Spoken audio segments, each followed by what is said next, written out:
Hey guys, welcome back. So கொஞ்ச நாளுக்கு முன்னாடி பாத்தீங்கன்னா இந்த ஜியோவும் கூகுளும் ஒரு கொலாபரேஷன்ல இந்தியால ஒரு நியூ ஸ்மார்ட் போன் வந்து லான்ச் பண்ண போறதா வந்து சொல்லியிருந்தாங்க. ஸோ அதோடைய லீக்ஸ் எல்லாமே இப்போ நிறையவே வந்திருக்கு. ஈவன் அந்த மொபைலுடைய ஒரு சில ஸ்பெசிஃபிகேஷன் வந்து லீக் ஆயிடுச்சு. அது எல்லாமே என்னன்றதை தான் இந்த வீடியோவில் பார்க்க போகிறோம். முக்கியமாக இந்த ஸ்மார்ட் ஃபோன் அண்டர் 5000 rupeesக்கு வந்து லான்ச் பண்ண போகிறாங்க. ஸோ கிட்டத்தட்ட ஒரு 4000 ரூபாய் கிட்ட தான் இந்த மொபைல் வந்து வரும். ஸோ ஒரு 4000 rupeesக்கு ஒரு ஸ்மார்ட் ஃபோன், அதுவும் இந்தியாவில் மேட் பண்ண ஒரு ஸ்மார்ட் ஃபோன், அதுவும் கூகுள் கூட ஒரு கொலாபரேஷன் வச்சு வரக்கூடிய ஒரு ஸ்மார்ட் ஃபோன் எப்படி இருக்க போகுது, ஸோ இந்த மொபைலில் அப்படி என்னென்ன ஸ்பெசிஃபிகேஷன்லாம் வரப்போகுது, அந்த லீக்ஸ் எல்லாமே இந்த வீடியோ டிஸ்கஸ் பண்ண போகிறோம். ஸோ அதுக்கு முன்னாடி நம்ம சேனலுக்கு நீங்கள் புதுசாக இருந்தீங்கன்னா கீழே ஒரு சப்ஸ்கிரைப் பட்டன் இருக்கும், அதை கிளிக் பண்ணிவிட்டு நம்மளுடைய ஃபேமிலியில் ஜாயின் பண்ணிங்க. கூடவே அந்த பெல் ஐக்கானை கிளிக் பண்ணி அதில் ஆல் ஆப்ஷன் கிளிக் பண்ணி விட்டால் தான் நம்ம டெய்லி வீடியோஸ் வரப்போ உங்களுக்கு நோட்டிஃபிகேஷன் வரும். அண்ட் வாங்க வீடியோக்குள்ளே போகலாம்.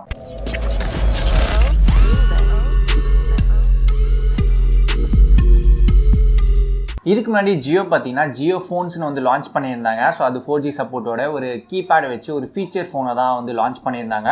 ஸோ அதில் நிறையா விஷயங்களை வந்து கொடுத்துருந்தாங்க. பட் இருந்துமே வந்து அது அந்த அளவுக்கு வந்து போகலை. ஒரு சில பேர் வந்து வாங்கி யூஸ் பண்ணிட்டு இருந்தாங்க. இப்போ பார்த்தீங்கன்னா ஜியோ ஸ்மார்ட் ஃபோன்னே வந்து கொண்டு வராங்க, அதுவும் கூகுள் கூட கொலாபரேஷன் வச்சு. இந்த மொபைலை யார் யாருக்கெல்லாம் டார்கெட் பண்ணி வைக்கிறாங்கன்னு பார்த்தீங்கன்னா முக்கியமாக இப்போதைக்கு ஃபீச்சர்ஸ் ஃபோன்லாம் வந்து யூஸ் பண்ணிட்டு இருப்பாங்களா, ஸோ இன்னமும் கீபேட் ஃபோன்ஸ்லாம் ஒரு சில பேர் யூஸ் பண்ணிட்டு இருப்பாங்க. அவங்கள டார்கெட் பண்ணி தான் இந்த ஸ்மார்ட் ஃபோன் வந்து லான்ச் பண்ணுறாங்க. ஸோ அவங்க அந்த ஃபீச்சர் ஃபோன்லேருந்து ஸ்மார்ட் ஃபோனுக்கு மூவ் பண்ணுறதுக்காக இந்த மாதிரியான ஒரு விஷயத்தை வந்து கொண்டு வராங்க. ஸோ இதனால ஜியோக்கு அப்படி என்ன பெரிய இதுன்னு பார்த்தீங்கன்னா, ஜியோ சைடு ஏகப்பட்ட ப்ராடக்ட்ஸ் இருக்குது, ஏகப்பட்ட ஆப்ஸ் இருக்குது, அண்ட் நிறைய ரீசார்ஜ் பிளான்ஸ்லாம் இருக்குது. ஸோ இந்த ஜியோ ஸ்மார்ட் ஃபோனை வந்து கொண்டு வரது மூலிமா அவங்க ஜியோ ஃபீச்சர் ஃபோன்லேருந்து ஜியோ ஸ்மார்ட் ஃபோனுக்கு வந்து மாறுவாங்க. ஸோ அப்படி மாறுறப்ப பார்த்தீங்கன்னா பேக் எல்லாமே வந்து வேற மாதிரி மாறும். அண்ட் 4G சப்போர்ட் இருக்கும். ப்ளஸ் நிறைய ஆப் வந்து யூஸ் பண்ண ஸ்டார்ட் பண்ணுவாங்க. நிறைய ஜியோடைய ஆப்பே வந்து யூஸ் பண்ண ஸ்டார்ட் பண்ணுவாங்க. ப்ளஸ் அந்த ஜியோ ஸ்மார்ட் ஃபோனில் ஜியோ சிம் மட்டும் தான் யூஸ் பண்ணுற மாதிரியான ஆப்ஷனும் வந்து கொடுத்துருவாங்க. ஸோ அதனால நிறைய பேர் ஜியோடைய சிம் வந்து யூஸ் பண்ண ஸ்டார்ட் பண்ணிடுவாங்க. ஸோ இந்த மாதிரிலாம் பிளான் பண்ணி தான் இந்த ஜியோ ஸ்மார்ட் ஃபோனை இந்தியாவில் வந்து கொண்டு வராங்க. முக்கியமாக இந்த ஸ்மார்ட் ஃபோன் இந்தியாவிலே வந்து மேனுஃபேக்சர் பண்ணி இங்கே செல் பண்ணுற மாதிரியான ஒரு விஷயமா தான் வந்து டார்கெட் பண்ணி வச்சுருக்காங்க. அண்ட் இது வந்து கொலாபரேஷன் கூகுள் கூட வந்து வச்சுருக்காங்க. ஸோ அப்படி பார்க்குறப்ப இந்த ஜியோ ஸ்மார்ட் ஃபோனுடைய சாஃப்ட்வேர் சைடு எல்லாமே கூகுள் ஹேண்டில் பண்ணுற மாதிரி இருக்கும். ஸோ ஆண்ட்ராய்ட் கோவில் தான் வந்து இது ரன் ஆக போகுது. ஸோ சாஃப்ட்வேர் சைடு கூகுள் இருக்கிறதுனால கொஞ்சம் பெட்டராக இருக்கும். பட் ஹார்ட்வேர் சைடு எப்படி இருக்க போகுதுன்னு தெரியல. அதுவும் இந்தியாவிலே மேனுஃபேக்சர் பண்ணுறாங்க. ஸோ அதுவும் டார்கெட் பார்த்தீங்கன்னா இந்த 2022 இந்த வருஷம் டிசம்பருக்குள்ள இந்த ஜியோ ஸ்மார்ட் ஃபோன் வந்து லான்ச் பண்ணிடுவாங்க. அப்படி லான்ச் பண்ணதுக்கு அப்புறம் இந்த 2021 அண்ட் 22ல் கிட்டத்தட்ட ஒரு 200 மில்லியன் ஸ்மார்ட் ஃபோன்ஸை லான்ச் பண்ண போகிறதா வந்து சொல்லியிருக்காங்க. ஸோ அவங்களுடைய டார்கெட்டாக தான் வச்சிருக்காங்க.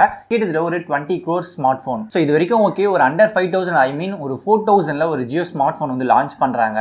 இந்த 4000க்கு இதில் என்னென்ன மாதிரியான ஸ்பெசிஃபிகேஷன்லாம் கொடுக்குறாங்கன்றத பார்க்கலாம். கூகுள் பே கன்சோலில் பார்த்தீங்கன்னா இந்த ஜியோ ஸ்மார்ட் ஃபோன் வேற ஒரு நேமில், அதாவது RC545L இந்த நேமில் வந்து அதில் லிஸ்ட் அவுட் ஆயிருக்கு. ஸோ அதை வச்சு நம்ம பார்க்குறப்ப இந்த ஜியோ ஸ்மார்ட் ஃபோனில் என்னென்ன ஸ்பெசிஃபிகேஷனில் வரப்போகுதுன்றத ஓரளவுக்கு நமக்கு தெரிஞ்சு போச்சு. So display side HD+ display தான் வந்து கொடுக்க போகிறாங்க. 720p ரெசல்யூஷனில் IPS LCD டிஸ்பிளே தான் யூஸ் பண்ணியிருக்க மாதிரி வந்து சொல்லியிருக்காங்க. அண்ட் இதோடைய ஸ்க்ரீன் டென்சிட்டி 320 dpi இருக்க மாதிரி வந்து சொல்லியிருக்காங்க.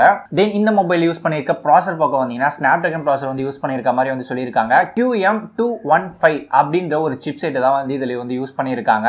அண்ட் அப்படியே இதுக்கு GPU பார்த்தீங்கன்னா Adreno 306 அப்படின்ற ஒரு GPU வந்து யூஸ் பண்ணியிருக்காங்க. ஸோ இது எல்லாமே ஒரு நியூ சிப் செட்டை தான் இருக்க போகுது. அதுவும் குறிப்பாக இந்த ஜியோ ஸ்மார்ட் ஃபோனுக்காகவே வந்து மேனுஃபேக்சர் பண்ணியிருக்காங்கன்னு நினைக்கிறேன். ஸோ இதில் இருக்க இந்த ப்ராசஸ் எல்லாம் பார்த்தீங்கன்னா உங்களுக்கு heavy task. So normal smart phone எப்படி யூஸ் பண்ணுறோமோ அந்த அளவுக்குலாம் யூஸ் பண்ண முடியாது. ஒரு ஃபீச்சர் ஸ்மார்ட் ஃபோனை எந்த அளவுக்கு யூஸ் பண்ண முடியுமோ அதோட கொஞ்சம் பெட்டராக வந்து யூஸ் பண்ணிக்கலாம். முக்கியமாக இந்த யூடியூப் ஆகட்டும், வாட்ஸ்அப், ஃபேஸ்புக், இந்த மாதிரி சோஷியல் மீடியா ஆப் ப்ளஸ் ஜியோவில் இருக்கக்கூடிய ஆப்ஸ், ஸோ இது எல்லாமே ரன் பண்ணுற விதமாக தான் இந்த ஸ்மார்ட் ஃபோன்ஸை வந்து கொடுக்க போகிறாங்க. ஸோ இதில் நீங்கள் கேமிங்லாம் அந்த அளவுக்கு எதிர்பார்க்க முடியாது. வேணால் ஒரு சின்ன கேம், ஒரு 15 MB 20 MBக்குள்ளே இருக்க கேம் வேணால் நம்ம வந்து விளையாடிக்கலாம். மற்றபடி இது வந்து ஒரு நார்மல் மொபைலாக தான் இருக்க போகுது. அவுட் ஆஃப் தி பாக்ஸ் இது ஆண்ட்ராய்ட் 10ல் தான் வந்து வரப்போகுது. அதுவும் இது பியூர் ஆண்ட்ராய்டு இருந்தனால உங்களுக்கு கூகுளோடைய ஒரு ஆப்டிமைசேஷன் இந்த மொபைலும் வந்து கிடைக்கும். நெக்ஸ்ட் இந்த மொபைலில் இருக்கக்கூடிய அந்த ப்ராசர் ஒரு 4 கோர் ப்ராசர் இருக்க மாதிரி தான் வந்து தெரியுது. அண்ட் இதோடைய highest clock ஸ்பீடாக ஒரு 1.3 1.2 GHz வரைக்கும் த்ராட்டல் பண்ணுற மாதிரி வந்து கொடுத்துருக்காங்க. அண்ட் ரேம்னு பார்த்தீங்கன்னா அதில் எதுவுமே மென்ஷன் பண்ணல. ஸோ நம்ம கொஞ்சம் அசியூம் பண்ணுற மாதிரி வச்சிங்கன்னா இது வந்து ஒரு 2GB ரேமில் வந்து லான்ச் ஆகலாம். ஸோ இது எல்லாமே சேர்த்து தான் இந்த மொபைல் ஒரு 4000 அப்படின்னா ஒரு 5000, ஸோ அந்த ரேஞ்சுக்குள்ளே தான் இந்த மொபைல் வந்து லான்ச் ஆக போகுது. ஸோ இந்த ஜியோ ஸ்மார்ட் ஃபோனை பற்றி நீங்கள் என்ன நினைக்கிறீங்க? யாரெல்லாம் இந்த மொபைலுக்கு வெயிட் பண்ணிட்டு இருக்கீங்க? ஸோ இது வந்தால் யாராவது வாங்குவீங்களா? உங்களுடைய ஒப்பீனியனை கீழே கமெண்ட் செக்ஷனில் சொல்லுங்கள். ஸோ இந்த வீடியோவில் பார்த்த இன்ஃபர்மேஷன் எல்லாமே உங்களுக்கு இன்ட்ரெஸ்டிங்காகவும் யூஸ்ஃபுல்லாகவும் இருக்கும் நம்புறேன். ஸோ இது மாதிரி உங்களுக்கு லேட்டஸ்ட்டாக லான்ச் ஆக போகிற கேஜெட், மொபைல் ஃபோன்ஸ் இதை பற்றிலாம் உடனே தெரிஞ்சுன்னு நினச்சிங்கன்னா நம்ம சேனலை தொடர்ந்து ஃபாலோ பண்ணுங்கள். அண்ட் இந்த வீடியோ உங்களுக்கு பிடிச்சிருந்தா லைக் பண்ணுங்கள், ஷேர் பண்ணுங்கள், சப்ஸ்கிரைப் பண்ணுங்கள். தேங்க்ஸ் ஃபார் வாட்சிங். அடுத்த வீடியோவில் பார்க்கலாம்.